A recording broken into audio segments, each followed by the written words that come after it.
இருந்தவரும் இருக்கிறவரும் வருகிறவருமாகிய சர்வ வல்லமையுள்ள யாவாகிய யாஸ்வமீசியாவுடைய அதிகாரமுள்ள நாமத்தில் கடந்து வந்திருக்கிற ஒவ்வொரு பிள்ளைகளையும் நான் வாழ்த்துகிறேன். யாஸ்வா தாமே உங்களை அவருடைய சித்தத்தின்படி நடத்துவாராக. அல்லேலூயா. வாசிக்கும்படியாய் யோவானுடைய புஸ்தகம் அதனுடைய 8வது அதிகாரம் அதனுடைய 36வது வசனத்தை யாராவது வாசிங்க. ஆகையால் குமாரன் உங்களை விடுதலையாக்கினால் மெய்யாகவே விடுதலையாவீர்கள். ஆமென். அல்லேலூயா. வாசிக்கப்பட்ட வேத பகுதி குமாரன் உங்களை விடுதலையாக்கினால் மெய்யாகவே விடுதலை. எனக்கு இதில் ஒரு பெரிய சந்தேகம் இருக்குது. நிறைய பேர் சொல்றாங்க விடுதலை கிடைச்சிச்சு, நான் விடுவிக்கப்பட்டேன், ஆனால் மறுபடியும் அந்த போராட்டம் இருக்கிறது. அது எப்படி? இது எனக்கு இன்று நேற்று அல்ல. இந்த ஊரிலே நான் வந்தபோது ஒரு சகோதரி என்னிடத்திலே, மிக வசதியான ஒரு சகோதரி என்னிடத்திலே சொன்னார்கள், நான் ஒரு சபைக்கு போனேன், அது தூரத்தில் இருக்கிறது. அங்கே போய் அந்த ஊழியக்காரரை பார்த்தேன், அவர் எனக்காக ஜெபித்தார், என் வீட்டில் உள்ள சகல கட்டுகளும் உடைந்து விட்டது, நான் நிம்மதியாக இருக்கிறேன் என்று சொன்னார்கள். நானும் என்னுடைய சகோதரர் பாஸ்டர் டேனியலுமாகத்தான் அந்த வீட்டுக்கு நாங்கள் கடந்து போயிருந்தோம். அப்போது டேனியல் நின்று கொண்டிருக்கிறார், நான் ஜெபிக்க ஆரம்பித்தேன். ஜெபத்திலே தேவன் சொன்னார், இந்த அம்மாட்ட பிசாசு போராட்டம், இந்த வீட்டில் பிசாசு போராட்டம், இந்த வீட்டில் பயங்கரமான சத்துருடைய கிரியைகள் நடந்து கொண்டிருக்கிறது என்று சொன்னார். நான் அந்த அம்மாட்ட சொன்னேன், அம்மா இப்படிலாம் இருக்குல்லம்மா, அது கடவுள் எனக்கு கொடுத்துட்டார் விடுதலை, வீட்டில் கண்டிப்பாக விடுதலையை கொடுத்துருவாரு, ஏன்னா எங்கள் ஐயா சொல்லிட்டாரு. அது எப்படி? எனக்கு ஒன்றும் புரியல. இது இன்றைக்கு மனிதனுடைய நம்பிக்கை. எனக்கு விடுதலை கிடைச்சிச்சு என்று சொன்னால் தேவன் தவணை முறையில் விடுதலை கொடுக்க மாட்டார். இன்ஸ்டால்மெண்ட் வச்சிருக்கல, ஒரு பொருளை கொடுத்துட்டு இன்னைக்கு கொஞ்சம் விடுதலை, நாளைக்கு கொஞ்சம் விடுதலை, அடுத்த மாதம் கொஞ்சம் விடுதலை இல்லை. விடுதலை கொடுத்தால் அந்த விடுதலை பரிபூர்ணமாக இருக்கும், அந்த விடுதலை வித்தியாசத்தை கொண்டு வரும். நான் அதான் உங்ககிட்ட அடிக்கடி சொல்லுவேன், உன்னிட்டேருந்து ஒரு பிசாசு போச்சுன்னா அது எங்கே போச்சு? கழிஞ்ச வெள்ளிக்கிழமை அதுக்கான ஆதாரத்தை உங்கள் கையில் கொடுத்துட்டார். உண்மையாக சொல்கிறேன், என்கிட்டே இல்லை, அதுக்கான ஆதாரத்தை உங்கள்கிட்டே கொடுத்துட்டார். ஏன்? வேதம் தேவன் வித்தியாசமாக எழுதி வச்சிருக்கிறார். ஆனால் நமக்கு புரியல. பிசாசு போச்சு, பாவம் போச்சு, வியாதி போச்சு, பாரம்பரியம் போச்சு, சாபம் போச்சு. எங்க போச்சு? எப்படி போச்சு? வேதம் சொல்லுகிறது, குமாரன் உங்களை விடுதலையாக்கினால். அப்ப அந்த விடுதலை எப்படிப்பட்டது? நான் வேதத்துக்குள்ளே நுழைந்த போது குமாரன் விடுதலையாக்கின விடுதலை எப்படிப்பட்டது என்று தெரியுமா? கல்லறையிலிருந்து ஒருவன் புறப்பட்டு வருகிறான். அவன் லேகியோ பிசாசு பிடித்தவன், நூற்றுக்கணக்கான பிசாசு அவனுடைய சரீரத்தில் இருந்தது. அவன் யாசுவா வருகிறதை பார்த்து தனக்குள்ளே புலம்பிக் கொண்டான். காலம் வரும் முன்னே என்னை வேதனைப்படுத்த வருகிறீரே என்று சொல்லி புலம்பினான். யாசுவா அவனை பார்த்தார். பார்த்தவர் எதுவும் சொல்லவில்லை. ஆனால் லேகியோன் சொல்கிறான், என்னை துரத்துவதாக இருந்தால் அதோ அந்த பன்றி கூட்டத்தில் என்னை துரத்தும் என்று சொல்லி. தேவன் எதுவும் சொல்லவில்லை, அவனை பன்றி கூட்டத்திற்கு அனுப்புகிறார். லேகியோன் பிசாசு பிடித்தவனிடத்திலிருந்து பிசாசு போனதற்கான அடையாளம், அந்த பிசாசு பன்றி கூட்டத்திற்கு போய் பன்றிகளை கொலை செய்தது. உன்னிடத்தில் இருக்கிற பிசாசு எங்கே போனது? அது யாரிடத்தில் போனது?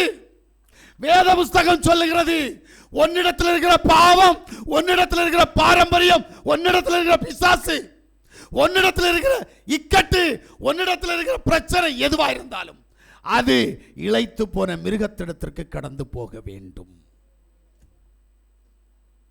இது வேதம். இது புரியல, போச்சு போச்சு. புத்தி சரியில்லாதவன் தனக்கு தோன்றதையெல்லாம் சொல்ற மாதிரி சொல்லிக்கிட்டு இருக்கிறாங்க. அது மாதிரி விசுவாசிட்ட சொல்லி கொடுப்பாங்க, பிசாசு போச்சு. ஒன்று நன்றாக புரிந்து கொள்ளுங்கள், தலைவலியினால் பிசாசு பிடித்து தலைவலியினால் இருக்கிறவர்கள் பிசாசு என்று அறிந்தால் தலைவலி மாறும், குறுக்கு வலி வரும். குறுக்கு வலி பிசாசினால் வந்தது என்று அறிந்தால் கைகால் வலி வரும். தன்னை மாற்றிக்கொள்வதுதான் பிசாசனுடைய வேலை. ஆனால் என் தேவன் விடுதலை ஆக்கினால் அது விடுதலை. ஏன்னா அவரு சும்மா சொல்ல மாட்டார். நான் வேதத்தில் வாசிக்கிறேன், ஒரு பிசாச கூட காரணம் இல்லாம அவர் துரத்தல. ஆமென்.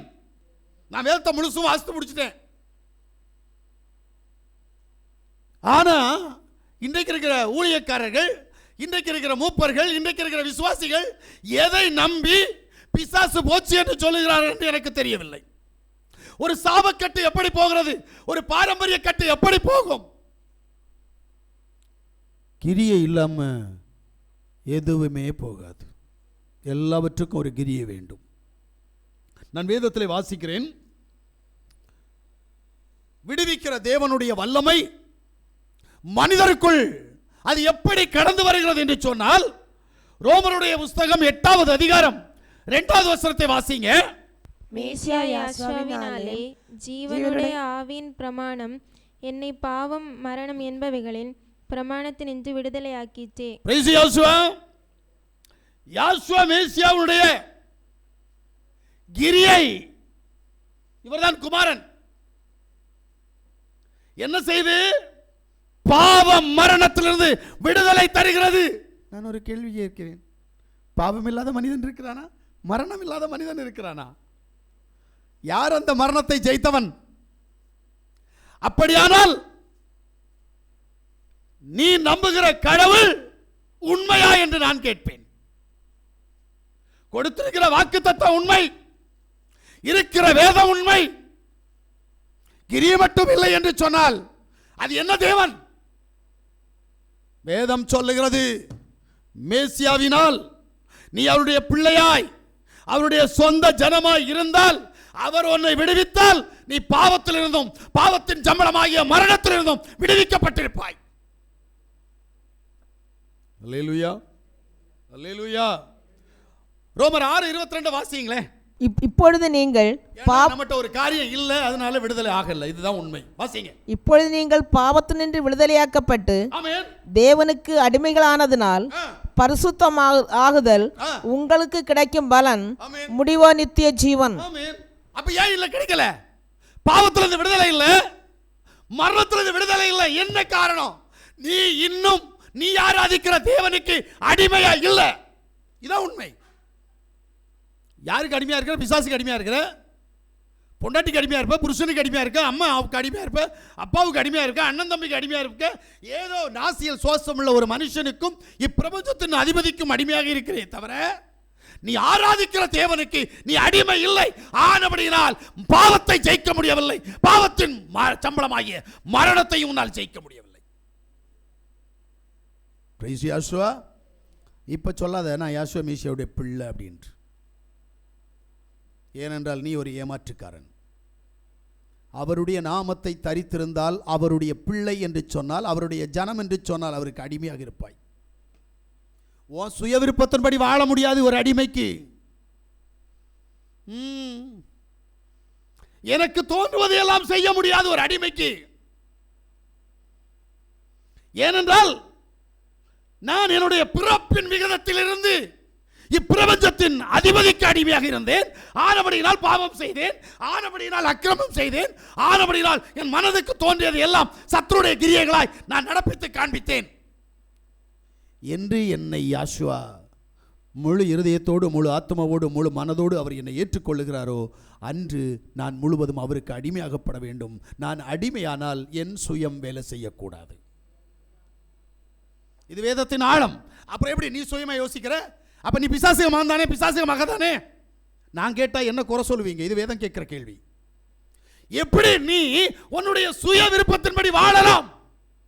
வேதம் அதைத்தான் சொல்லுகிறது. மனுஷனுக்கு செம்மையாய் தோன்றுகிற வழி உண்டு, அத்தனையும் மரண வழி. அதனால தான் மரணத்தை ஜெயிக்க முடியல, அதனால தான் பாவத்தை ஜெயிக்க முடியல. பிரைஸ் யாசுவா. நீ நினைக்கிற பிரகாரமாய் புது வருஷத்துக்குள்ள கடந்து போக முடியாது. போனா இப்படித்தான் இருப்ப. நீ புது வருஷத்துக்குள் கடந்து போக வேண்டுமானால் நீ மாற வேண்டும். நீ ஆராதிக்கிற தேவனுக்கு அடிமையாக மாற வேண்டும். வேற ஒண்ணும் இல்லை. நீ சுதந்திரவாளி இல்ல, இல்ல அடிமை. நேத்து வரைக்கும் பிசாசுக்கு அடிமையா இருந்தா இன்னைக்கு தேவனுக்கு அடிமையாய் மாறு. அப்ப பிசாசை உதறி தள்ளிவிடணும். இல்லையே, அந்த குணம் உன்கிட்ட இல்ல. இரண்டாவதாக ஒரு காரியத்தை நான் பார்க்கிற போது, பாவத்திலிருந்து விடுதலை பெற்றவன் 1 கொலோசியர் 1வது அதிகாரம் 13வது வசனம். இருளின் அதிகாரத்தினின்று நம்மை விடுதலையாக்கி தமது அன்பின் குமாரனுடைய ராஜ்யத்திற்கு உட்படுத்தினவருமாயிருக்கிற பிதாவை ஸ்தோத்தரிக்கிறோம். இங்க ஒரு காரியத்தை சொல்றார். இருளின் அதிகாரத்தினின்று விடுதலை ஆக்கின யாசுவா மேசியா. சத்தத்தை கேட்கிற யாரு இருளின் ஆதிக்கத்திலிருந்து வெளியில வந்தது? கொஞ்சம் சாட்சி சொல்லலாம் எனக்கு. இருள் உன்னை சூழ்ந்திருக்கிறதா, இல்லது இருளுக்குள்ளாக இருந்து வெளிச்சத்தை தேடிக்கொண்டிருக்கிறாயா? ஆமென். சும்மா பேர் மட்டும் சொல்லி நான் அவன் பிள்ளை இவன் பிள்ளைன்னு சொன்ன அவரும் இவரெல்லாம் நமக்கு உதவி செய்ய மாட்டாங்க. உண்மையாய் அவருடைய பிள்ளையாய் மாற முடியுமா? நான் நேசிக்கிறவன் அத்தனை பேர் என்னுடைய உபத்திரவத்தில் வந்து எனக்கு வேலை உதவி செஞ்சிருவானோ, நாளைக்கு அவனுக்கு பிரச்சனை வந்துடும் ஓடிடுவான். தெரியுமா? நீங்கள்லாம் நம்பிட்டு இருக்கிறீங்க நாசியில் சுவாசம் உள்ள மனுஷனை எவனையும் நம்பாத. ஏன்னா உனக்கு உதவி செய்யும்படியாக வரக்கூடிய ஒரு தான், ஒரே ஒருத்தர் தான், அவர் யாசுவா. ஆனால் அவருக்கே நீ உண்மை இல்லைன்னா எப்படி வருவார்? அதனால தான் உனக்கு பிரச்சனைகள், அதனால தான் உனக்கு போராட்டங்கள், அதனால உனக்கு கஷ்டங்கள், அதனால உனக்கு நிந்தைகள், அதனால உனக்கு பாடுகள், அதனால உனக்கு உபத்திரவங்கள் வர்றதுக்கு காரணம் இருக்கு. ஏன்னா நீ உண்மை இல்லை. உண்மை உள்ளவனாய் உண்மை உள்ளவளாய் மாறணும். அப்பதான் இருளின் அந்தகாரத்தினின்று விடுதலையாகி வெளிச்சத்தின் பிள்ளைகளாக மாற முடியும். எனக்கு பைபிள் சொல்லுகிறது, இருளின் அந்தகாரத்தில் இருக்கிறவர்கள் அத்தனை பேரும் பிசாசின் பிள்ளைகள் என்று சொல்லி, வெளிச்சத்தில் இருக்கிறவர்கள் அத்தனை பேரும் யாசுவா மேசியாவுடைய பிள்ளைகள் என்று வேதம் சொல்ல, நீ இருளில் இருக்கிறாய். ஏதோ ஒரு இருள் உன்னை வாட்டி வதைத்துக் கொண்டிருக்கிறதே, என்ன காரணம்? அப்படி என்றால் நீ யார்? ஒன்ன நீ கேள்வி கேளு. எனக்கு தெரியாது. பிரைஸ் யாசுவா. எனக்கு ரட்சிக்கிறார் விடுவிக்கிறார் பேசுறதுக்கு ரொம்ப தெரியும். ஆனால் எனக்கு சத்தியத்தை பேசணும். ஏனென்று சொன்னால் நம்மை நாம் கேள்வி கேட்காமல் நாம் மாற முடியாது. அல்லேலூயா. எனக்குள்ளே ஒரு சந்தேகம் வராமல் என் சந்தேகத்திற்கான விடையை நான் தேட முடியாது. நான் கேள்வியோடு கூட நிற்க வேண்டும். நான் யார்? எனக்கு என்ன நடக்கிறது? நான் எப்படியாய் விடுவிக்கப்படுவேன்? நான் இன்னைக்கு இருளின் அந்தகாரத்தில் இருக்கிறேனா? எனக்கு பிரச்சனைகள் போராட்டங்கள் மோதி அடித்துக் கொண்டிருக்கிறதா? சமாதானம் இல்லாமல் இருக்கிறேனா? இல்லது நான் சமாதானத்தோடு கூட இருக்கிறேனா? கேள்விக்கு பதில் நாம் தான் தேடணும், வேற யாரும் தேட முடியாது. அல்லேலூயா. ஏன்னா நமக்கெல்லாம் ஒரு பயம் ஆட்டி படைச்சிக்கிட்டே இருக்கும். எனக்கு தெரிஞ்சு நிறைய மக்கள் செத்தவனை பார்க்க போகணுன்னா, செத்தவனுக்கு கல்லறைக்கு போகணுன்னா, புதைச்சி முடிஞ்ச கல்லறையை போய் பார்க்கணுன்னா கொஞ்சம் பயம். ஏன்னா நாம் அந்த இடத்துக்கு போயிடக்கூடாது அப்படின்றதுக்காக. எப்போ அப்புறம் கடைசியில் எனக்கு வந்துடும்ல. வேதத்தை திறந்து வாசித்தீங்கன்னா எபிரேயருடைய புஸ்தகம் 2வது அதிகாரம் 15வது வசனத்தை வாசிங்களேன். ஜீவகாலமெல்லாம் மரண பயத்தினாலே அடிமைத்தனத்திற்குள்ளானவர்கள் யாவரையும் விடுதலை பண்ணும்படி அப்படியானார். என்ன சொல்றாரு?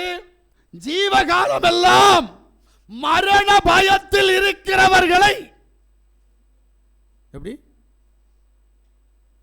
பிள்ளை என்ற அப்புறம் எதுக்கு மரண பயம் வருது? அது நமக்கு ஒரு பாடமாக அமையணும். மரணம், இன்னொருவரின் மரணம் எனக்கு ஒரு பாடமாக மாறணும். அப்பதான் அந்த மரணத்தை நான் எதிர்க்க முடியும், இல்லைன முடியாது.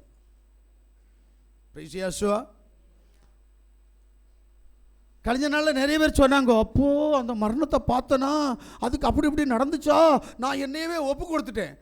சொன்னதே பெரிய பிசாசு, அது சொல்றது பிசாசு. ஏன்னா உன்னிடத்தில் மாற்றத்தை காண வேண்டும். மாற்றம் இல்லாத வாழ்க்கை அது பிசாசுனுடைய பிள்ளை என்பதை உறுதிப்படுத்தி கொண்டே இருக்கும். இடத்துல யாரோ 2 பேர் சொன்னாங்க, நான் என்னையவே எண்ணி பார்த்தேன். முதல்ல அந்த கடமையை செய்கிறதுக்கே பயம். நானும் எல்லாரையும் அனுப்பினேன், போங்க அதை செய்யுங்கன்ட்டு. பார்த்தா ஒருத்தர் கூட பக்கத்தில் போகலையா. கடைசியில் நடக்க முடியாமல் இருக்க முடியாமல் இருக்கிற ஒரு சகோதரி போய் எல்லா வேலையும் பண்ணுறாங்க. ஏன்? பயம். அப்புறம் நீ யாசுவா மிஷாவுடைய பிள்ளைன்னு சொல்கிறதுல என்ன இருக்குது உனக்கு? பிரைஸ் யாசுவா. வேதம் சொல்லுகிறது, ஜீவகாலமெல்லாம் மரண பயத்திற்கு அடிமையாயிருக்கிற. விடுதலை கிடைக்கலையே, அப்புறம் எப்படி விடுதலை விடுதலைன்ற? தேவன் என்னை விடுவித்தார் விடுவித்தார் விடுவித்தார் எல்லாம் சும்மா போய் ஏமாத்துற. உன்னை நீ ஏமாத்துற. என்னை ரட்சித்தார், என்னை பாதுகாத்தார், என்னை நடத்தினார். உளையான சேற்றிலிருந்து மரண குழியிலிருந்து ஒரு மண்ணங்கட்டி இல்லை. என்ன அப்படின்னா நீ ஒன்னையே ஏமாத்துற. தயவு செய்து நீ உண்மையா மாறு. உண்மை உள்ளவனாய் உண்மை உள்ளவளாய் மாறு. ஏன்னா அவருக்கு மட்டும் அடிமையாகு. இதைத்தான் அவர் உனக்கு முழுசா சொல்றார். யாருக்கு அடிமையாகாத. நாசியில சோசம் உள்ள எவனுக்கு நீ அடிமையாகாத. ஆனா யாசுவாவுக்கு அடிமையாகு. அவர் என்ன ஒன்னு நினைக்கிறாரோ அதை நீ செய்ய முடியுமா? முடியுமா? ஒன்றும் இல்லைங்க. மோசையிட்ட பேசணும். அவருக்கு மோசை எல்லாத்தையும் கேட்டுக்கிடுவான். ஆனால் மோசைக்கு திருப்பி பேச வராது. ஏன்னா திக்கு வாயு மந்த நாவுல வார்த்தையை தப்பாக பேசிடக்கூடாது, அதனால பேச மாட்டான். இவன் நினைச்சுக்கிட்டே இருப்பான். இவன் நினைக்கிறத ஆரோன்னு சொல்லுவான். எப்படி இருக்குது? எனக்கு அதிசயமா இருக்குதுங்க. எங்க அப்பா நினைக்கிறது உன் காதுக்கு எப்படியாவது வருதா இல்லையா? வந்த கீழ்படியிறியா இல்லையா? அப்போ மோசைக்கு கொடுத்த தண்டனை உனக்கு கொடுக்கணும்ல, ஆரோனுக்கு கொடுத்த தண்டனை உனக்கு கொடுக்கணும்ல, நீ தண்டனை வாங்கணும்ல. ஏன்னா அவருடைய சத்தத்திற்கு நீ முழுசாக இறங்கலையே, முழுசாக கீழ்ப்படியலையே. அப்புறம் எப்படி ஒன்றை பிள்ளைன்னு வச்சுட்டு இருப்பாரு? ஆமென். போனதானே தெரியும், உனக்கு புரியல. ஆமென். வேதம் வேற சொல்ல, நீ எதையோ ஒன்று செஞ்சுக்கிட்டு இருக்கிற. பிரைஸ் யாசுவா. எசேக்கியேலுடைய புத்தகம் 34வது அதிகாரம் 27வது வசனத்தை வாசிங்க. வெளியின் விருட்சங்கள் தங்கள் கனியை தரும், பூமி தன் பலனை கொடுக்கும், அவர்கள் தங்கள் தேசத்தில் சுகமாயிருப்பார்கள். நான் அவர்கள் நுகத்தின் கயிறுகளை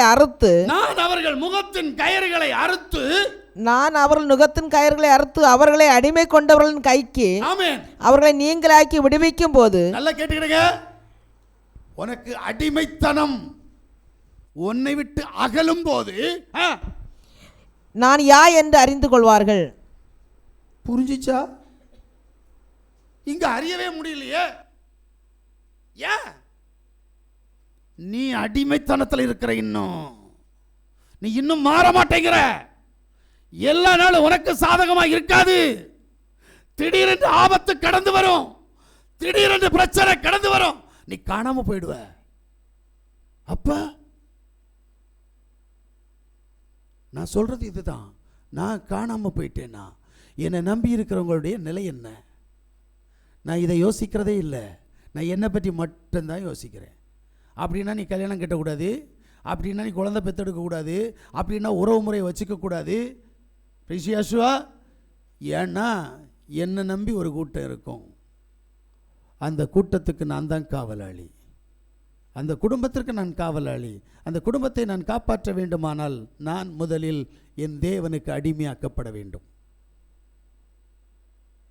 நான் அடிமை ஆகாமலே நடிச்சுக்கிட்டு இருந்தேன்னா அவருடைய கோபத்திற்கு ஆளாகி விடுவீர்கள். அப்ப விடுதலை கிடைக்காது. சும்மா சொல்லலாம், குமாரன் எங்களை விடுதலை ஆக்கினால் மெய்யாகவே விடுதலை, மெய்யாகவே விடுதலை, என்னெல்லாமோ நீங்க சொல்லலாங்க. சொல்ற வார்த்தை உண்மை இல்லை. நல்லா கேட்டுடுங்க. இப்ப இருளின் அந்தகாரத்தில் நின்று உங்களுக்கு விடுதலை கிடைச்சிருக்குதா?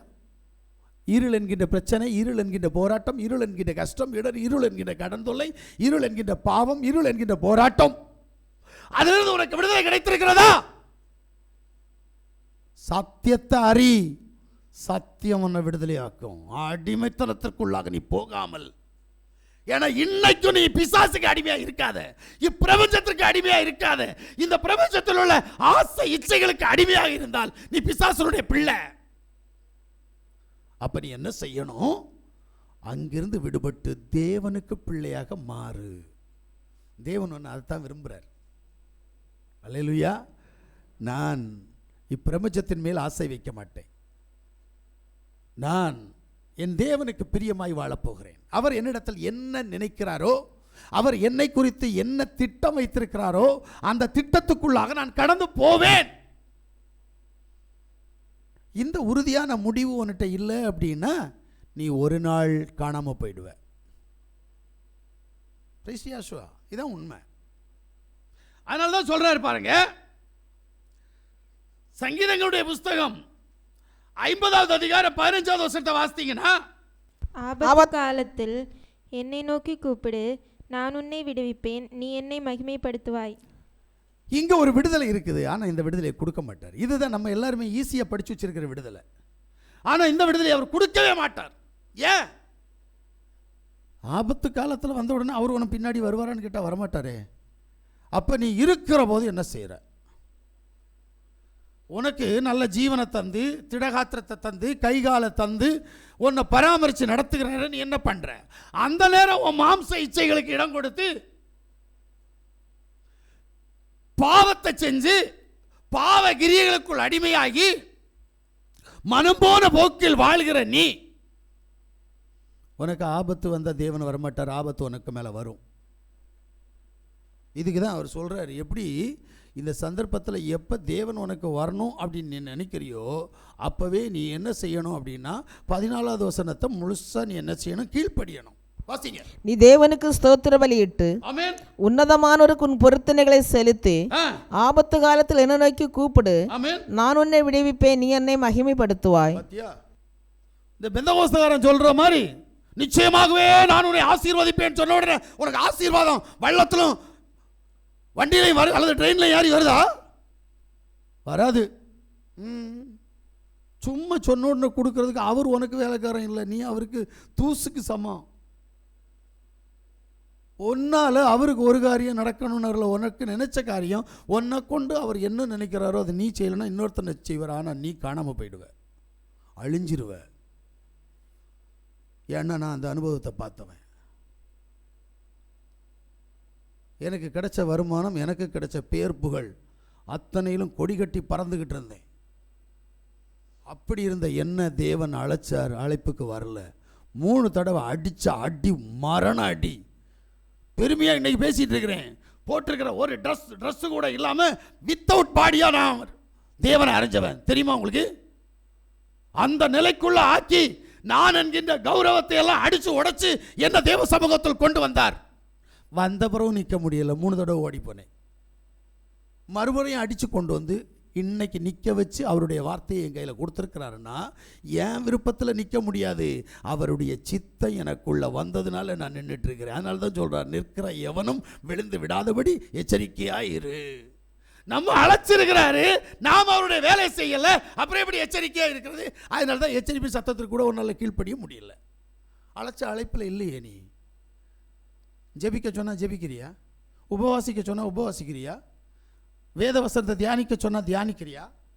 எல்லாம் மாறி மாறி தானே இருப்போம். அப்புறம் எப்படி தேவன் நமக்கு கிரியை செய்வார்? அப்புறம் எப்படி ஆபத்து காலத்தில் நமக்கு உதவி செய்வார்? சங்கீதம் 107:28 வாசிங்க. அப்பொழுது தங்கள் ஆபத்திலே அவர்கள் யாவை நோக்கி கூப்பிடுகிறார்கள், அவர்கள் இக்கட்டுகளுக்கு அவர்களை நீங்களாக்கி விடுவிக்கிறார். ஆமென், அல்லேலூயா. 2 காரியத்தை செஞ்சா உன்னுடைய இக்கட்டில் அவர் உன்னை விடுவிப்பார். நீ செய்யல, அவ்வளவுதான், தொலைஞ்சு. கண்டுக்க மாட்டார். ஏன்னா நீ எதையும் அவர்கிட்ட கொடுத்து வைக்கல. உனக்கும் அவருக்கு எந்த ஒப்பந்தமும் இல்லை. ஒப்பந்தம் பண்ணின சிம்சோனையே என்னமோ பண்ணார். ஒப்பந்தம் பண்ணின மோசேவே ஏதோ பண்ணார். நீயும் நானும் எம்மாத்திரம். இந்த வருடத்தினுடைய கடைசி நாளில் உன்னோடு கூட பேசுகிறது யோசுவா மேசியாவுடைய சத்தம். ஆனா நீ கீழ்ப்படிய மாட்ட, நீ கீழ்ப்படிய மாட்ட. அப்போ உனக்கு வர சொன்ன ஆபத்து வந்தே தீரும். உனக்கு என்ன எழுதி வச்சிருக்கிறாரோ அது நிறைவேறும். ஆமென், அல்லேலூயா. ஏன்னா உனக்கே தெரியும் நான் அவருக்கு உண்மையா இருக்கிறேனா இல்லையா. அப்போ உனக்கு இல்லது உன் பிள்ளைக்கு அந்த ஆபத்து வரும். யோசுவா ஒரு அம்மா சாட்சி சொன்னாங்க, நான் கேட்டு எனக்கு அது சிரிப்பாக இருந்துச்சு. ஆண்டவரே, என்னிட்ட வரக்கூடிய என்னுடைய பிரச்சனைகள், என்னுடைய போராட்டங்கள் நிமித்தமாக என்னுடைய பிள்ளைகளுக்கு எதையும் செய்து விடாதீங்க. வசனத்தையே மாத்தணுமா? பைபிளை மாற்றி எழுதிடுவோமா? எழுதப்பட்ட எழுத்து மாறாது.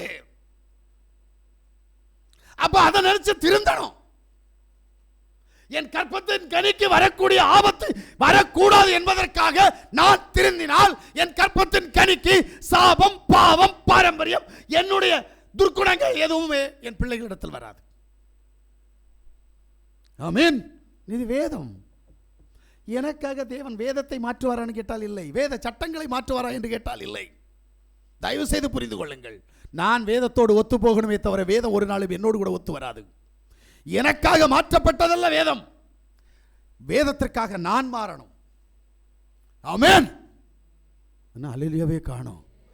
ஐயோ எல்லாம் ஓடிடுச்சு போல இருக்கு. எடுத்துக்கொள்ளப்பட்டீங்களா? ஆமென். நீங்க ஓடினாலும் சரி ஓடலைனாலும் சரி அவர் வார்த்தையை அவர் விளம்பி தருவார். அல்லேலூயா. நீங்கள் ஜெப சிந்தையோடு கூட இருந்தால் அவர் நிச்சயமாய் உங்களுடைய இருதயத்துக்கு ஏற்றவைகளை உங்களுக்கு தருவார். நீ என்ன செய்ய வேண்டும் என்பது அவருடைய தீர்மானம் எதுவோ அது உனக்கு கிடைக்கும். நீ அதை ஏற்றுக்கொள்வதும் உதாசீனப்படுத்துவதும் உன் கையில் இருக்கிறது. அல்லேலூயா. எனக்கு தேவையானதை எனக்கு தேவன் கொடுப்பார். பிரசங்கிக்கிற நான் தானே ஆகாதவனாய் போகாதபடிக்கு அவர் என்னோடு கூட பேசுகிறார். நீ விட்டு விடு. நியாய தீர்ப்பு அன்றைக்கு உனக்கு தெரியும். பிரைஸ் யோசுவா. வாசிங்க சங்கீதத்தினுடைய புஸ்தகம் 136வது அதிகாரம் 24வது வசனத்தை வாசிங்க. நம்முடைய சத்துருக்களின் கையில் இருந்து ஆமென், நம்மை விடுதலை பண்ணினவரை துதியுங்கள். ஆமென். அவர் கிருபை என்றும் உள்ளது. பிள்ளை, நாங்க இதனால தான் நாங்க துதிக்காம இருக்கிறோம். ஏன்னா எங்க சத்துருடைய கையில நாங்க என்ன செய்யல, விடுவிக்கப்படல. அதனால தான் நாங்க துதிக்கல. இதான் கான்செப்ட். சத்துருடைய கையில நீ விடுதலை அடையணும்னா அப்பா தந்தா என்று அழைக்கிற சுப்பிகார உரிமையை நீ உறுதிப்படுத்தணும். சும்மா இல்லை. நீ யார், நான் யார்? அண்ட சராசரங்களை சிருஷ்டித்த தேவனுக்கு நீ பிள்ளைன்னு சொன்னா பிள்ளை ஆயிட முடியுமா? ரோட்டில் கிடக்கிற ஒரு பிள்ளைய ஓம் பிள்ளையா வளர்த்துமான்னு சொல்றேன். நீ அதை பிள்ளையா வளர்த்தணும். நீ அதுக்கு தாயா இருக்கணும். உன் புருஷன் அதுக்கு தந்தையா இருக்கணும். அப்படியானால் உன் சொத்தில் பங்கு கொடுக்கணும். முடியுமா? சோறு கொடுக்கிறது ஈஸி. நான் சொல்றது ரைட்டு தானே? அவ புருஷன் சுமார் 1 கோடி ரூபாய் சொத்து வச்சிருக்கான்னு வைங்களேன், சந்தோஷத்தை பார். 1 கோடி ரூபாய் சொத்து வச்சிருக்கான். இதை கொண்டு போய் ரோட்ல கிடந்த அநாத பிள்ளை தத்தெடுக்கல, ரோட்ல கிடந்த அநாத பிள்ளைக்கு கொடுப்பாளான்னு கேட்டா சூப்பரா கொடுப்பாப்ல. அப்புறம் அவன் தடி எடுத்து நிற்பான். அங்க பாருங்க, அவன் தடி எடுத்து நிற்பான். யார் இதை விட்டு கொடுக்கிறது? ஆனா முறைப்படி நீங்க தத்தெடுத்தீங்கன்னா சொத்துல பங்கு உண்டு. பிரைஸ் யோசுவா. நீங்க சும்மா இது என் பிள்ளை இது என் பிள்ளைன்னு சொன்னா எங்க சொத்தா கொடுப்ப? இன்னைக்கு இதுதான், இந்த உரிமை தான் கொண்டாடுற. அது எங்க அப்பா எங்க அப்பா எங்க அப்பா. எப்படி அடிமையாகு? அடிமையாகாம அவருக்கு நான் பிள்ளை, அவர் எனக்கு அப்பா, அவர் அப்பா தந்தா எனக்கு சொல்ல சொன்னார், நான் அதனால அவர் அப்பான்னு கூப்பிடுறேன். உடனே கொடுத்துருவாரோ? உன்னுடைய சகல கிரியைகளையும் உடைச்சு தூக்கி தூரப்போடு. மாம்சத்தினுடைய இச்சையை தூக்கி தூரப்போடு. சிந்தனையை தூக்கி தூரப்போடு. கீழ்ப்படியாமையை தூக்கி தூரப்போடு. உன்னிட்ட பிசாசு கிரியை செய்தில்லை, பிசாசு பேசுதில்லை, பிசாசு உன் கூட படுக்குதில்லை, பிசாசு உன் கூட பேசுதில்லை, பிசாசு உன் கூட நடக்குதில்லை, தூக்கி போடு. செய்வியான்னு கேட்டா இல்லை. அப்புறம் எப்படி அவர் உனக்கு தகப்பன்?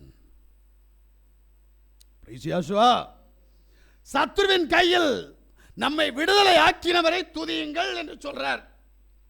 ஆமென்.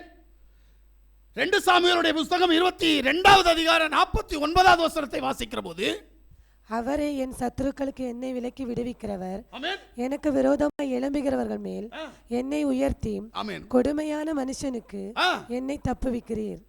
சத்துருக்கள் மத்தியில் உனக்கு ஒரு பந்தி வேணும். அவன் எவ்வளோ பெரிய ஆளா இருக்கட்டுமே, அவன் உங்ககிட்ட அடங்கி போகணும். முடியுமா? முடியுமா? இதான் எனக்கு வேணும்.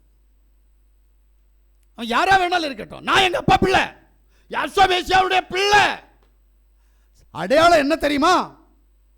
அவன் எவ்வளோ பெரிய பொறுக்கியா இருந்தாலும், எவ்வளோ பெரிய தெண்டியா இருந்தாலும், எவ்வளோ பெரிய பிசாசு பிடிச்சவனா இருந்தாலும், ஏன் பிசாசு ஆடி வாரான்னு வைங்களேன், அவன் என் முன்னாடி வரக்கூடாது. வரக்கூடாது. வந்தா நான் உண்மை உள்ளவன் அல்ல. யாவுடைய நாமத்தில் சொல்றேங்க, இந்த வீட்டில் நான் இருக்கிற வரைக்கும் ஒரு ராப்பாடி வரமாட்டான், ஒரு குறி சொல்றவன் வரமாட்டான். வர விடலை எங்க அப்பா. அத்தனை வீட்டுக்கும் போவான், இந்த வீட்டை பார்ப்பான், பார்த்தோன்னு ஓடிடுவான். ஏன்? எங்க அப்பா என்ன அப்படி வச்சிருக்கிறார், உன்னை எப்படி வச்சிருக்கிறார். அல்லேலூயா. ஏங்க இது மட்டும் இல்லைங்க, பக்கத்தில் இருக்கிற இடத்துல பாம்பு 2 இப்படி தான் நிற்கும், 24 மணி நேரம் அப்படி கிடக்கும். அத்தனை பேரும் பயந்து ஓடுவாங்க. அந்த பக்கம் பார்த்தீங்கன்னா இவ்வளோ பெரிய பாம்பு இருக்குது, இதோட பெருசு, இந்த காம்பவுண்டுக்குள்ளே வராது. ஏன்? என் தேவன் இதை பாதுகாக்கிறார். அல்லேலூயா. ஆனா நான் போனேன், கிரியை மாறுது. ஏன்? கொஞ்சம் யோசிக்கணும். நீ தேவனுக்கு பிரியமானவனாய் இருந்தா, யோபு மட்டும்தான் வேலி அடைச்சு பாதுகாத்தார்னு சொல்லி புலம்பிட்டு இருக்கிறியே, உன்னை ஏன் பார்க்கல? உனக்கு ஏன் வேலை இல்லை? யோபுவை குறித்து சாட்சி சொன்ன தேவன் உன்னை குறித்து சாட்சி சொல்வாரா? கேட்டா நான் எங்க அப்பாவுக்கு வேண்டப்பட்டவன், நான் எங்க அப்பாவுக்கு அப்படி. அவர்கிட்ட உனக்கு என்ன உண்மை இருக்கு? அவர் என்ன கேட்கிறாரோ அதையெல்லாம் நீ கொடுக்குறியா? முதல்ல அது சொல்ல. கேட்கறத கொடுக்குறியா? இல்ல, நான் என் விருப்பத்துக்கு தான் கொடுப்பேன். அவர் உன்னை வாந்தி பண்ணுவார், அப்ப பிசாசு உன்கிட்ட வேலை செய்யத்தான் செய்யும். அவர் முகத்தாட்சியம் பார்க்க மாட்டார், அவருக்கு பழக்கம் அப்படி. ஏன்னா அவர் தேவன், முகத்தாட்சியம் பார்க்க மாட்டார். பரிதானம், லஞ்சம் வாங்க மாட்டார். அவருக்கு கொடுக்க வேண்டியதை நீ கொடுக்கணும். ஆனா லஞ்சம் கொடுக்க நினைச்ச அவர் அதுக்கு மசிய மாட்டார். இது நமக்கு புரியல. காணிக்க கொடு, தசமபாகம் கொடு, பொருத்தனை செய்யு. இதுக்கு மேல தேவனுக்கு என்ன செய்யணும்னு நினைக்கிறீங்க அதெல்லாம் செய்ய. ஆனா ஏதோ ஒரு எதிர்பார்ப்போடு செய்யாதே. நீ கொடுக்கிறதுக்கான பலனை உனக்கு கொடுப்பார். ஆனால் எதிர்பார்ப்போடு நீ செய்வாய், ஆனால் அதுக்கு பலன் இல்லை. நீ கொடுக்கிறேன்னு சொல்லி, என் கடமை நான் கொடுக்கிறேன், அதுக்கு அவர் திருப்பி செய்வார். அது வேற. ஆண்டவரே என் பையனை ரட்சியும் ஆண்டவரே, ஆண்டவரே என் பையனுடைய கையின் பிரியாசம் 100 ரூபாயில் இருக்கிறது 500 ரூபாயாக மாறணும் ஆண்டவரே. ஆமென். கொடுக்க மாட்டார். அதுக்கு நல்ல கம்பெனியில் வேலை போய் நல்ல ஒழுங்கா வேலை செஞ்சா சம்பளம் கிடைக்கும். தேவ சமூகத்தில் போனால், தேவனுடைய சித்தம் செய்தால் தேவன் உனக்கு எல்லாம் செய்வார். அல்லேலூயா. இதை புரிஞ்சிக்கணும். நமக்கு அது புரிகிற சக்தி இல்லை. சரி, இப்போ சத்துருடைய கையில் உனக்கு விடுதலை இருக்கா? இதுதான் கேள்வி, வேற ஒன்றும் இல்லை. ஆமென். பாவத்திலிருந்தும், பாவத்தின் சம்பளமாகிய மரணத்திலிருந்தும், இருளின் அந்தகாரத்திலிருந்தும், ஆபத்திலிருந்தும், சத்துருவின் சகல அதிகாரத்திலிருந்தும் உனக்கு விடுதலை கிடைச்சிருக்கா? அப்புறம் எப்படி நீ தேவனை அப்பா தந்தா என்று அழைக்கிற? இதுதான் கேள்வி. இன்னைக்கு கேட்கிற இந்த சத்தத்தை கேட்கிற ஒவ்வொருத்தருடைய வாழ்க்கையிலும் இன்னைக்கு ஒரு வித்தியாசம், ஒரு மனமாற்றம் ஏற்படவில்லை என்று சொன்னால், இன்னும் நீ வரக்கூடிய வருஷம் அடிமைத்தனத்தில் இருந்தால் உனக்கு சமாதானம் கிடைக்காது, உனக்கு சந்தோஷம் கிடைக்காது, உனக்கு நிம்மதி கிடைக்காது. ஐயா, மனுஷனுடைய தேவை பணம் அல்ல, பொன்னல்ல, பொருள் அல்ல, சமாதானம். அதனால்தான் அவர் சொன்னார், உனக்கு கிடைத்த இந்த நாளிலாகிலும் உன் சமாதானத்துக்கு ஏற்றவைகளை நீ அறிந்திருந்தால் அது உனக்கு நலமாக இருக்கும். ஆனால் அது இப்போது உன் கண்களுக்கு மறைவாக இருக்குது. சமாதானம் போயிடுச்சு. எப்படி? ஏன் இது புரியல நமக்கு? என்னட்ட சமாதானம் இருக்கா இல்லையா? நான் தேவனுடைய பிள்ளை என்று சொல்கிறேன், ஆனால் என்னிடத்தில் சமாதானம் இருக்கிறதா? தேவன் கொடுத்த சமாதானம் என்னிடத்தில் உண்டா இல்லையா? இல்லது சமாதானம் இருக்கிற மாதிரி நடிக்கிறேனா? அல்லேலூயா. தேவன் பெரியவர், அவர் சர்வ வல்லமையுள்ள தேவன். எனக்கு தெரிஞ்சு நீங்க ஆராதிக்கிறவர் தான் தேவன். ஆராதிக்கிறீ அதான் தேவன். ஏன்னா அவர் தேவனுடைய ரூபம், தேவனுடைய சாயல், தேவனுடைய தற்ஸ்வரூபம் வேதம் சொல்லுது. அப்ப அவர் ஒருவரே தேவன். அவர் ஆதியில் பிதாவாக இருந்தார். பிதாவாக இருந்தவர் குமாரனாக வந்தார். வந்தவர் பரிசுத்த ஆவியாக இன்றைக்கு கிரியை நடப்பித்துக் கொண்டிருக்கிறார். 3 ஆள் இல்லை, 3 கிரியை, 3 தத்துவம், 3 பதவி, 3 நபர் இல்லை. அப்போ அதனால்தான் தேவன் லூக்கா 9:26 சொல்லுவார், அவர் 3 பதவி என்பதை. என்னை குறித்தும் என் வார்த்தைகளை குறித்தும் எவன் வெட்கப்படுகிறானோ அவனை குறித்தும் மனுஷகுமாரனும் தம்முடைய மகிமையோடும் பிதாவின் மகிமையோடும். மனுஷகுமாரன் தம்முடைய மகிமையோடும் பிதாவின் மகிமையோடும் பரிசுத்த தூதரின் மகிமையோடும் வரும்போது உன்னை குறித்து வெட்கப்படுவார். அவர் 3 ஆளா வரல. 3 ஆளா வந்தா இந்த பைபிள் மொத்தம் கண்டம். ஏன்னா யாரை தேடி வரார்? மணவாட்டியை தேடி வரார். மணவாட்டி யாருக்கு? பிதாவுக்கா, குமாரனுக்கா, பரிசுத்தாவிக்கா? கேள்வி வந்துடும். அதனால தான் அவர் என்ன செய்கிறார்? நான் மகிமையில் வருகிறேன். ஆதியில் இருந்த மகிமை பிதா, அப்புறமா நான் வந்த மகிமை குமாரன், இப்போது இருக்கிற மகிமை பரிசுத்தாவி. நான் 3 மகிமையில் வருகிறேன். உனக்குள்ள 3 மகிமை இருக்கிறது, எனக்குள்ள 3 மகிமை இருக்கிறது. உன்னிடத்தில் ஆவி, ஆத்ம, சரீரம் என்ற 3 மகிமை. இதில் ஒன்றை தான் பார்க்க முடியும், வேற 2 நீ பார்க்க முடியாது. இது போல தான் நானும். நீ எனக்கென்று உன்னை ஒப்பு கொடுத்தால் நான் கொண்டு போயிடுவேன். இதனால தான் நீங்கள் நல்லா புரியணும், எனக்கு விடுதலை தரக்கூடியவர் யார். அதனால தான் அவர் ஒரே வார்த்தையில் சொன்னார், குமாரன் உங்களை விடுதலை ஆக்கினால் அது மெய்யான விடுதலை. இன்னைக்கு பார்த்த விடுதலை உன்கிட்ட இருக்கா? பாவத்திலிருந்தும், பாவத்தின் சம்பளமாகிய மரணத்திலிருந்தும், இருளின் அந்தகாரத்திலிருந்து, ஆபத்திலிருந்து விடுதலை. அப்புறம் என்ன? சத்ருவின் கையிலிருந்து விடுதலை இருக்கா? இவ்வளவு இருந்தா அவருடைய சொந்த பிள்ளை நீதான். உன்னை ஒருத்தனும் அவருடைய கையிலிருந்து பறிக்க முடியாது. பிரைசியாசுவா, அவ்வளோ பெரிய பாதுகாப்பு. சரி, இங்கே இருக்கிற ஒரு தகப்பனார்கிட்ட ஒரு 2 வயசு குழந்தை, அந்த தகப்பனார் பத்திரமா பார்த்து வழி நடத்துறாரு. யாராவது போய் அந்த குழந்தைய அடிக்க முடியுமா? விட்டுருவானா? இல்லை கால் தவறி கீழே தான் விழுகிறது, விட்டுருவானா? இல்லை. அவ்வளவு செல்லமா, அவ்வளவு பாசமா, அவ்வளவு பாதுகாப்பா அந்த குழந்தைய பாதுகாப்பா அவன் தான் தகப்பன். ஏன்னா அந்த பிள்ளை அவனுடைய பிள்ளை. இதுபோல நீ அவருடைய சித்தம் செய்ய, அவருடைய வார்த்தையை கேட்டு நீ நடப்பாய், ஆனால் அவர் உன்னை எந்த தீமைக்கு ஒப்பு கொடுக்க மாட்டார். அல்லேலூயா. ஏன்னா நீ இன்னொன்னு புரிஞ்சுக்கணும், அவர் 3 மகிமையில வந்த தேவன். அதனால்தான் ஆவியானவர், யாவுடைய ஆவி எங்கேயோ அங்கே விடுதலை உண்டு. ஆமென்.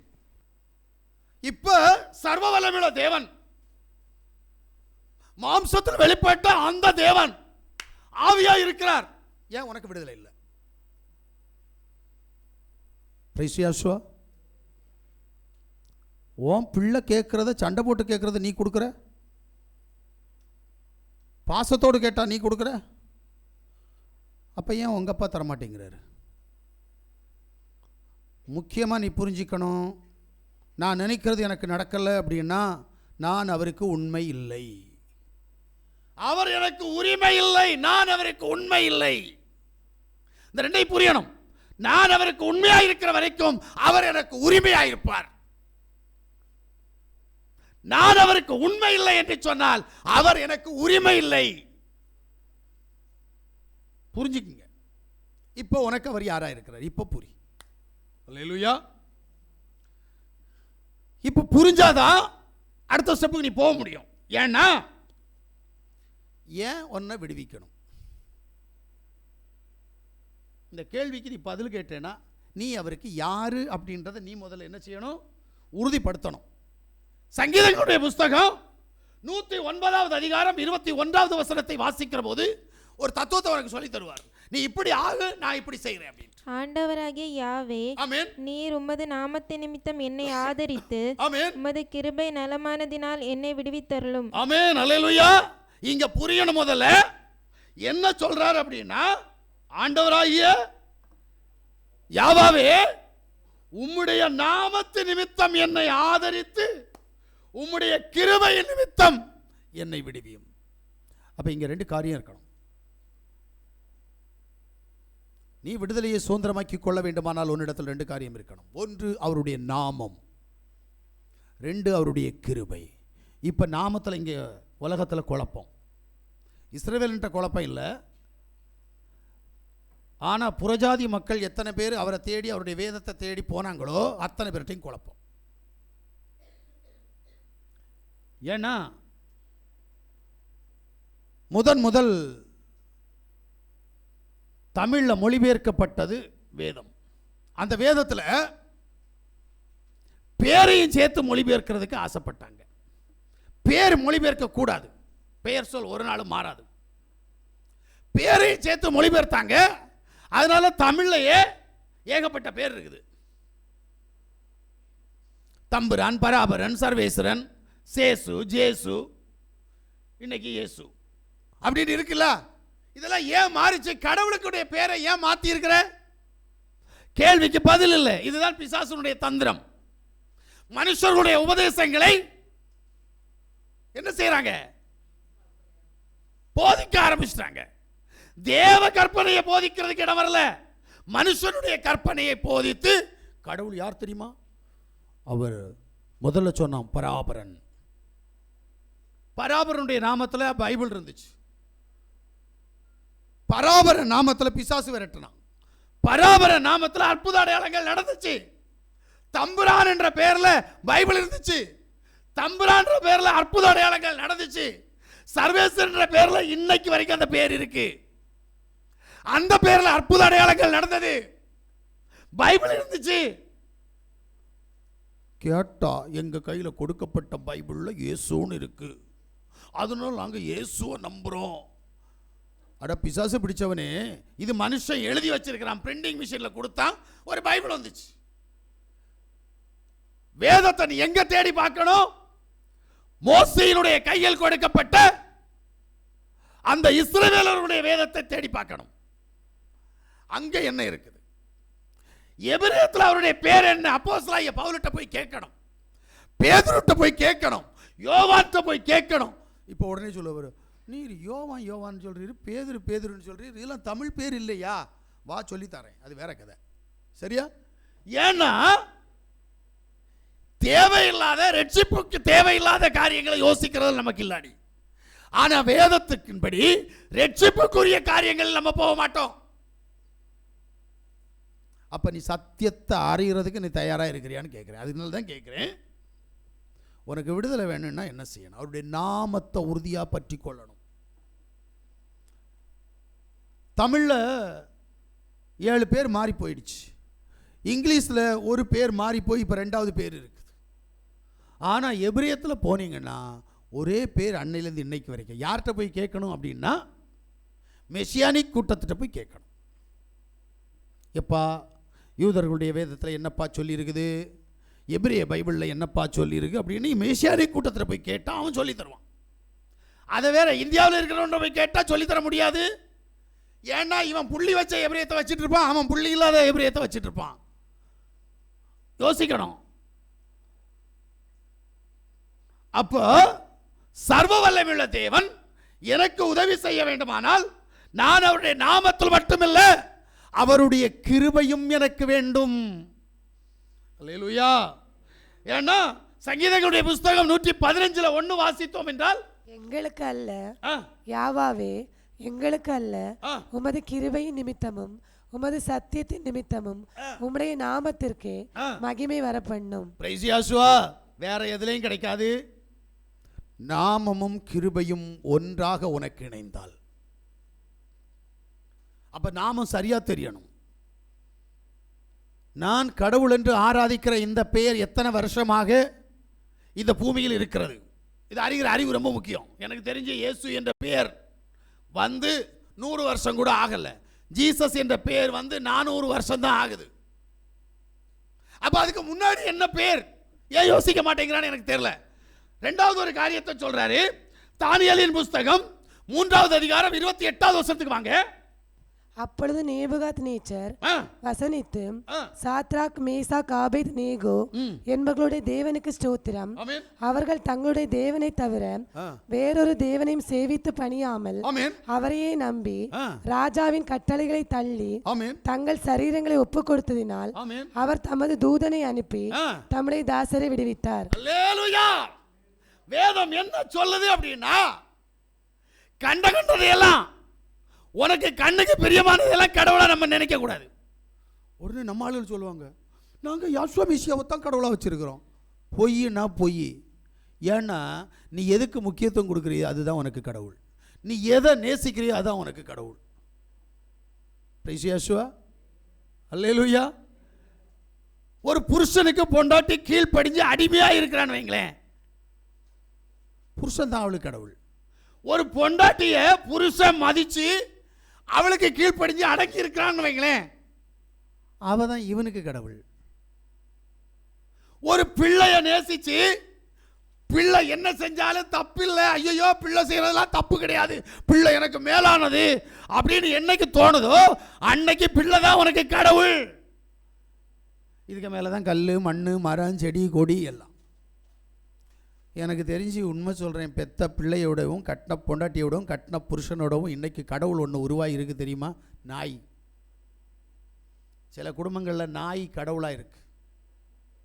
ஆமாங்க. அதை கொஞ்சுறத பார்த்தா ஐயோ, அதுக்கு வாயிலே முத்தம் கொடுக்குறாங்க. எப்படின்னு எனக்கே தெரியல, அதிசயமாக இருக்கு எனக்கு. இது என்ன பிசாசு? அதுக்கு அந்த சழுவை, அந்த வச்சு எல்லாம் எப்பா ஸ்தோத்திரம். கொஞ்சம் யோசித்து பாருங்களேன். அதை கெட்டி பிடிச்சிக்குது. அதுக்கு ஒரு முடி வயிற்றுக்குள்ள போயிடுச்சுன்னா நீ பாடுவ. உனக்கு புரியல என்ன பண்ண? நாய நாயா பாரு, மிருகத்தை மிருகமா பாரு, மனுஷரா மனுஷரா பாரு, தேவனை தேவனா பாரு. ஏன் இந்த பார்வை இல்லை உன்கிட்ட? பெத்த பிள்ளைக்கு சாப்பாடு கொடுக்குறியோ இல்லையோ தெரியாது, நாய்க்கு கொடுப்ப. கட்ட கணவனுக்கு செலவுக்கு காசு கொடுக்குறியோ இல்லையோ, ஆனா நாய்க்கு 100 ரூபாய், 500 ரூபாய், 1000 ரூபாய், 10,000 ரூபாய் செலவு பண்ணி என்ன செய்வ? நாயை பராமரிப்ப. யோசித்து பாருங்களேன். நேத்து ஒரு நாயை பார்த்தேன். ஐயோ, அந்த நாயை கொஞ்சிறத பார்த்தா எனக்கே அருவருப்பா போச்சு. வயசு எத்தனை தெரியுமா? கொஞ்சிற ஆளுக்கு குறைஞ்சது 60 வயசு இருக்கும், சாரி 55 வயசாவது இருக்கும். 2 ஆம்பளை பசங்க பெருசா இருக்குது, ஆனா நாயை கொஞ்சுதுங்க. இது அந்த ஒரு பார்ட்டி மட்டும் இல்லை, இன்னைக்கு எல்லார்ட்டையும் இந்த பிசாசு பிடிச்சிருச்சு. நீ அந்த பாசத்தை தேவன்கிட்ட காட்டுவியா? காட்ட மாட்டேன். அதுக்கு சாப்பாடு போடுறதுக்கே மாசம் 1000கணக்கில் செலவு பண்ணுது. ஆமீன். என்ன உணர்வுன்னு கேட்கிறேன். இது உனக்கு இப்ப யார் கடவுள்? சர்வ வல்லமையுள்ள தேவன் எப்படி உனக்கு கடவுள் ஆவார்? ஏன்னா உன் பாசம், அடிமைத்தனம் எல்லாம் வேற எங்கேயோ போயிடுச்சே. ஏன் நாய்க்கு நீங்க அடிமைங்க? உங்களுக்கு தெரியாது, ஒரு அம்மா வெளிநாட்டில் நாயை கல்யாணம் பண்ணாங்க. பத்திரிகையில் வந்த செய்தி. நாயை கல்யாணம் பண்ணிட்டு சொத்து, ஏகப்பட்ட சொத்து நாய்க்கு பேர் எழுதி வச்சிருக்கிறாங்க. என்ன நடக்குது இங்க? யோசிக்கிறீங்களா? இந்த குணம் எப்படி வந்ததுன்னு நான் கேட்குறேன். நாயை நேசிக்க நேசிக்க நேசிக்க இந்த குணம் உனக்குள்ள வரும். 5 விளையாதது 50 விளைய முடியாது. இதான் குணம். ஆமென். மோலை இங்க இருக்கிறவன் திருந்து, இந்த சத்தத்தை கேட்கிறவன் திருந்து, அதுக்கப்புறம் நம்ம கண்டவருக்கு சொல்லலாம் உபதேசம். முதல்ல எனக்கு வரட்டும்னு நினைக்கணும், நான் திருந்தணும்னு நினைக்கணும். இல்லையே, என்ன சொன்னாலும் திருந்த மாட்டோமே. ஏன்? அப்படிப்பட்ட பிசாசு நம்மையும் நம்முடைய பிள்ளைகளையும் நம்முடைய குடும்பத்தையும் ஆட்டி படைத்துக் கொண்டிருக்கிறது. பிரைஸ் யாசுவா, அல்லேலூயா. அதனால தான் தேவன் சொல்றாரு, முதல்ல நாமத்தையும் யாசுவா மேசியாவுடைய கிருபையையும் மூல நீ ஏற்றுக்கொண்டு அதன்படி நடக்கணும்ன்றாரு. அல்லேலூயா. இப்ப ரெண்டாவது காரியத்துக்குள்ள கடந்து போனீங்கன்னா, தானியேலின் புஸ்தகம் உங்களுக்கு திட்டவட்டமா சொல்லுது, வேற தெய்வத்தை, நாசியில் சுவாசமுள்ள தெய்வத்தை, அது கல்லா இருக்கலாம், மரமா இருக்கலாம், மிருகமா இருக்கலாம், நீ அன்பு செய்தால் அது உனக்கு கடவுள். அந்த கடவுள் உனக்கு இல்லாமல் இருந்தால், சாத்ராக் மேஷாக் ஆபேத்நேகோவை விடுவித்த தேவன் உனக்கும் தூதனை அனுப்பி உன்னை விடுவிப்பார். உனக்காக தூதன் வருவார். என யாரையும் நீ நம்பாத, யாருக்கு நீ அடிமையாகாத, யாருக்கும் உன் இருதயத்தை கொடுத்துறாத. அது காதல் என்ற பெயரா இருக்கலாம், அன்புன்ற பெயர் எல்லாம் ஒண்ணுதான். ஏதோ ஒரு வகையில் நம்முடைய இருதயத்தை கொடுத்து நாம ஏமாந்து அதுக்கு அடிமையாகிற எவனுக்குமே தேவன் சொந்தம் இல்லை. அல்லேலூயா. அன்பு காட்டுறது தப்பு இல்லை, அடிமையா இருக்கிறது தான் தப்பு. உடனே சொல்லிடுவாங்க, அப்பா பாசமே காட்டக்கூடாதா? பாசம் காட்டு, அது காட்டிட்டு போ, ஆனால் அதுக்கு அடிமை ஆயிடாத. எந்த மனுஷனுக்கும் நீ அடிமையாகக்கூடாது. நீ அடிமையான தேவன் உன்னிடத்தில் இருக்க மாட்டார். ஏன்னா தேவன் சொல்றாரு, எனக்கு பிள்ளை எனக்கு மட்டும்தான் அடிமையாக இருக்கணும், வேற யாருக்கும் அடிமையாக இருக்கக்கூடாது. அப்போதான் நான் அவர்களை விடுவிப்பேன், அப்போதான் அவரை ரட்சிப்பேன், அப்போதான் நான் அவருக்கு துணையாக இருப்பேன், அப்போதான் என் தூதனை அனுப்பி அவனை நான் பாதுகாப்பேன் சொன்னாரா இல்லையா? அல்லேலூயா. வாசிக்க சங்கீதம் 34:17. 34:17. நீதிமான்கள் கூப்பிடும்போது ஆமென், யா கேட்டு அவர்களை அவர்களுடைய எல்லா உபத்திரவங்களுக்கும் நீங்களாக்கி விடுகிறார். ஆமென். தேவனுடைய சமூகத்தில் கடந்து வந்திருக்கிற பிள்ளை என்று நினைத்து கொண்டிருக்கிற நீங்கள் கூப்பிட்டா உங்களுடைய பிரச்சனையிலிருந்து, போராட்டத்திலிருந்து, உபத்திரவத்திலிருந்து நீங்கள் ஆக்கி விடுவிக்க அவர் வல்லமையுள்ள தேவன். பிரைஸ் யாசுவா. ஒன்று புரிஞ்சுக்கிட்டா உங்களுக்கு நல்லா இருக்கும். ஒப்பு கொடுத்த ஒரு மனுஷனை ஆபத்து நேரத்தில் தூக்கி கடலில் தூக்கி போட்டாங்க. போயா எங்களுக்காவது பிரச்சனை குறையட்டும் அப்படின்னு தூக்கி போட்டாங்க. அவனை கொண்டு செய்ய வேண்டிய விஷயத்தை செய்வதற்காக தேவன் என்ன பண்ணுறாரு அப்படின்னா, ஒரு பெரிய மீனை அங்கே அனுப்புகிறாரு. தேவன் எப்படி பாதுகாக்கிறான்னு பாருங்க. அந்த மீன் அவனை முழுங்கிடுச்சு. நீங்கள் நினைக்கலாம், எப்பா கடவுள் அவனை தப்பு வச்சிட்டாரு. இல்லை, பட வேண்டிய உபத்திரம் பட்டே ஆகணும். ஆளி அவரை சூழ்ந்து கொண்டது, கடற்பாசி அவரை மூடிக்கொண்டது. மூச்சுட திணறான், உயிர் வாழ திணறான். இப்போ ஒப்பு கொடுக்கிறான். ஐயா நீ பட்டாலும் அடங்க மாட்டேல்ல, அவன் பட்டா அடங்குறான். எப்படி நமக்கு பிரச்சனை வந்தா நம்ம மாற மாட்டோம், அவன். ஏன்னா அதான் தேவனுடைய பிள்ளைக்கும் தேவனுடைய பிள்ளை இல்லாதவனுக்கு உள்ள வித்தியாசம். அடங்குவ, பட்டா அடங்குவ, அடங்க மாட்டேன். அப்புறம் எப்படி நம்ம தேவனுடைய பிள்ளை? நீ பட்டாலாவது திருந்துவியான்னு பார்த்து தான் உனக்கு உபத்திரவங்களை கொடுக்குறாரு. இவன் பட்டான், அனுபவிச்சான், அனுபவிச்சவன் கத்த ஆரம்பிச்சான். ஆண்டவரே என்ன விடுவியும், போதும், நான் உம்முடைய வேலையை செய்கிறேன். எங்க போறேன்? நான் தர்சீசுக்கு ஓடி போனேன். வழியில உபத்திரம் வந்துச்சு, நான் நினிவேவுக்கு கண்டிப்பா போவேன். இப்பதான் மீனுக்கு கட்டளையிட்டார், கரையில் கொண்டு கொட்டு. தூக்கி போட்டது. எழும்பி வந்தவன் நினிவேவுக்கு போனானா தர்சீசி போனான்னு நீ தான் கண்டுபிடிக்கணும். ஏன்னா அவனை கொண்டு செய்ய வேண்டிய காரியத்தை தேவன் செய்யணும்னு நினைச்சார். ஏன்னா வாயா இருக்கிறது சும்மா இல்லை.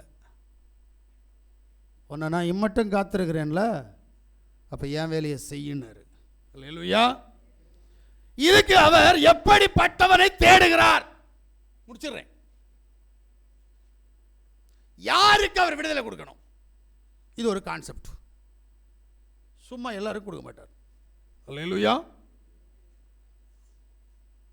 திருப்பி சொல்றேன், உனக்கு விடுதலை வேணும்னா மேலே சொல்லப்பட்ட கிரியையெல்லாம் நீ செய்யணும்.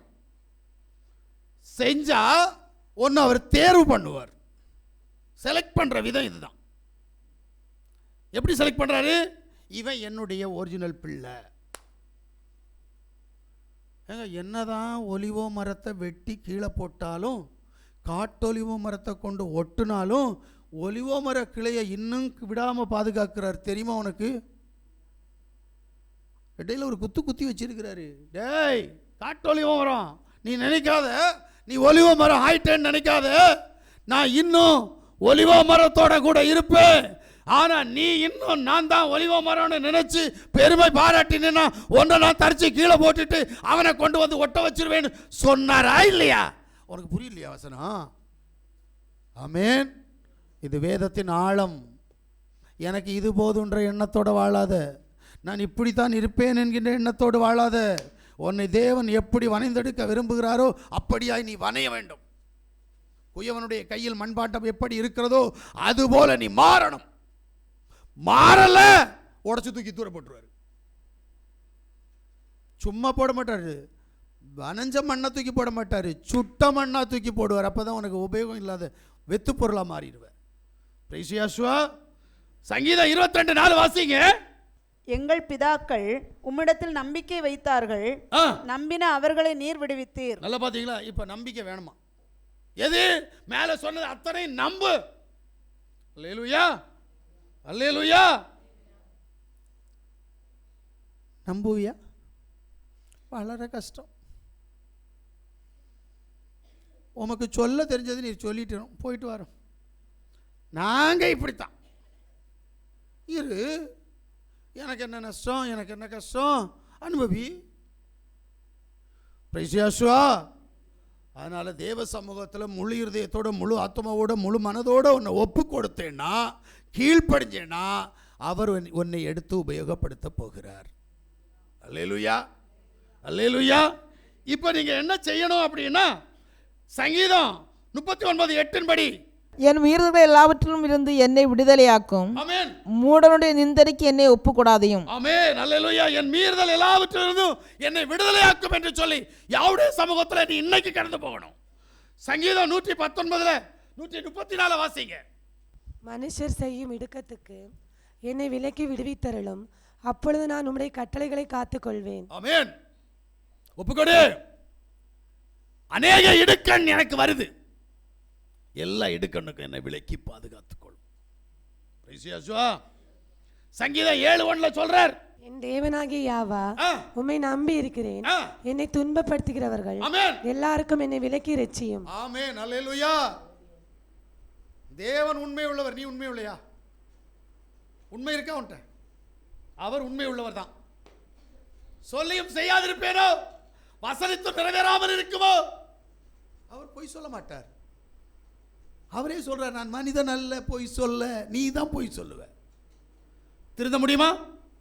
இன்றைக்கு இந்த வருடத்தினுடைய கடைசி வார்த்தை உங்ககிட்ட பேசிட்டு இருக்குது. நீ சர்வ வல்லமையுள்ள தேவனுக்கு பிள்ளையாக மாறணும்னா அவருக்கு நீ கீழ்ப்படிந்து அடிமையாக மாறணும். அப்படி மாறினால் உன்னை அவர் அவருடைய சொந்த பிள்ளையாக இருந்து உன்னுடைய சகல ஆபத்துக்களில் இருந்து உன்னை விடுவிக்க அவர் வல்லமையுள்ள தேவனாக இருக்கிறார். இப்போ எப்படி முடிவு பண்ண போற? நடந்து கொண்டிருக்கிற இந்த வருஷத்தை போல வரக்கூடிய வருஷம் உனக்கு இப்படித்தான் இருக்கணுமா, இல்லது விடுதலை வேண்டுமா? கட்டப்பட்ட அவஸ்தையிலிருந்து நீ விடுவிக்கப்பட வேண்டுமானால் நீ மாறணும். நீ மாறினா உனக்கு விடுதலை. நாம் எல்லாரும் முழங்கால் படிடுவோம். ஒரு நிமிஷம் நம்மை நாமே சிந்தித்து பார்ப்போம். நான் எப்படி வருகிற நாட்களை யாவுக்கு உண்மையாக யாசுவ பிள்ளையாய் அவருக்கு கீழ்ப்படிந்து அடங்கத்தக்கதான கிருபைக்குள்ளாக நான் கடந்து போக வேண்டுமா வேண்டாமா? ஒப்புக்கொடு.